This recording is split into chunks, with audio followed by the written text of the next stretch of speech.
আসসালামু আলাইকুম। শাহিদা ভিলেজ কুকিংয়ে আমি আরেকটা নতুন রেসিপি এনেছি আপনাদের সাথে শেয়ার করার জন্য। আর কিভাবে রান্নাটা করলাম পুরো রেসিপিটাই আপনাদের দেখাবো। আর এই রেসিপিটা করার জন্য নিয়েছি আমি পুঁটি মাছ। এই ছোট ছোট পুঁটি মাছগুলো প্রথমে কেটে বেছে নিয়েছি। আর এদিকে আমি নিয়েছি ফুলকপির ডাঁটা। আজকে এই ফুলকপির ডাঁটাটা দিয়েই রান্নাটা করব। ফুলকপির ডাঁটা তো আমরা ফেলে দিই, আর এখন থেকে আর ফেলে দিব না। ফুলকপির ডাঁটাটা এরকম চিকন চিকন করে কেটে নিয়েছি। আর আলু নিয়েছি, নতুন আলু উঠেছে, নতুন আলুটাও কেটে নিয়েছি। এদিকে বাটনা করার জন্য আমি নিয়েছি কাঁচামরিচ, জিরা, এই 2-3 কোয়া রসুন আর একটা পেঁয়াজ, এগুলো বেটে নিলাম। আর এদিকে আমি ধুয়ে রাখা পুঁটি মাছটা লবণ আর হলুদ দিয়ে মাখিয়ে ভেজে নিব। কড়াইয়ে তেল দিয়ে দিলাম, আর এখন একটু লবণ দিয়ে দিব যাতে করে মাছটা লেগে না যায় কড়াইয়ে।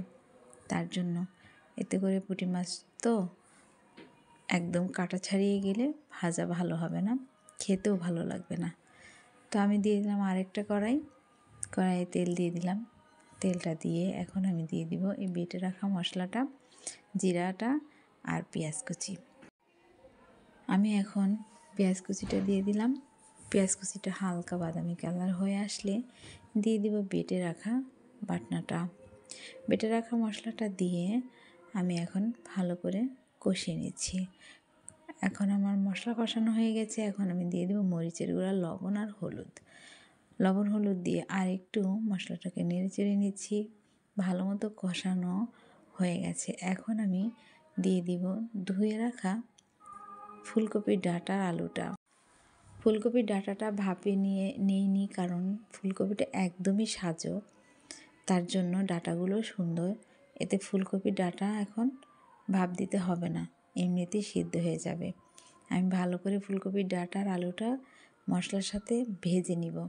এতে করে সুন্দর একটা ফ্লেভার আসবে, খেতে ভালো লাগবে একটু ভাজা ভাজা হলে। এখন আমি দিয়ে দিব পানিটা। এখন একেবারে আমি ঝোলের পানি দিয়ে দিব, এই পানিতেই সিদ্ধ হয়ে যাবে, কারণ আমি ভালো মতো ভেজে নিয়েছি। এখন একটু নেড়ে চেড়ে নিব। নেড়ে চেড়ে আমি আবারও ঢেকে দিচ্ছি।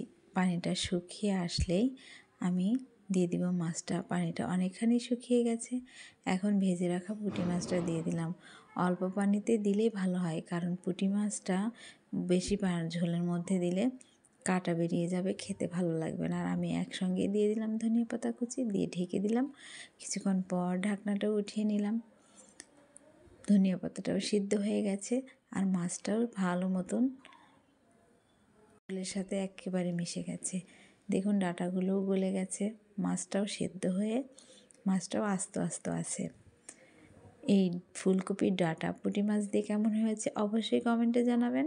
আর রেসিপিটা ভালো লাগলে অবশ্যই লাইক, কমেন্ট, শেয়ার করবেন, আর সাবস্ক্রাইব করবেন, আমাকে সাপোর্ট করবেন। আল্লাহ হাফেজ।